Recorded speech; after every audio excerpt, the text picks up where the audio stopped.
ஏனெனில் பரிமாற வருபவர்கள் விருந்தினர்களை கடவுளாக பாவிக்க வேண்டும் என்று கேட்டரிங் முதலாளி சொல்லியிருக்கிறார். எங்களால நட்பு பேர் கெடக்கூடாது. விழா முடிந்து பில் ஒரு பைசா குறையாமல் கிடைக்க வேண்டும். மீன்கறி பரிமாறும்போது சட்டையில கொஞ்சம் தெரித்ததற்காக பரிமாறிய பையனை வைத்து அந்த சட்டையை துவைக்க வைத்து எடுத்தவர்களையும் பார்த்திருக்கிறேன். உணவு தீர்ந்துவிட்டால் கேட்டரிங் முதலாளியிடம் பேசாமல் அங்கு பரிமாற வந்த பையனின் காலரை பிடித்து மிரட்டும் வீட்டாரும் நிறைய இருந்திருக்கிறார்கள். விழாவில் என்னென்ன தவறுகள் நடந்தாலும் அவையெல்லாம் பரிமாற வந்தவர்களின் தவறு, பரிமாறல் கேப்டனின் தவறு என்று சொல்வது கேட்டரிங் முதலாளிகளும் குறைவில்லை. அதுதான் வாழ்க்கை.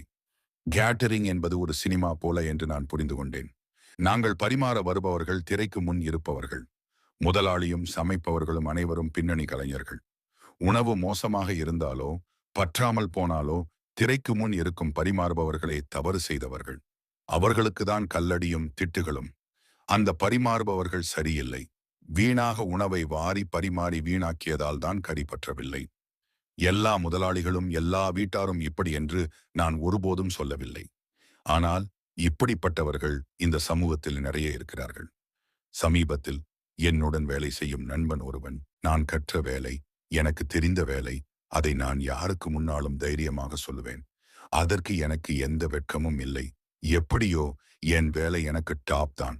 எல்லா வேலைகளிலும் இப்படியான சிரமங்கள் இருக்கத்தான் செய்கின்றன.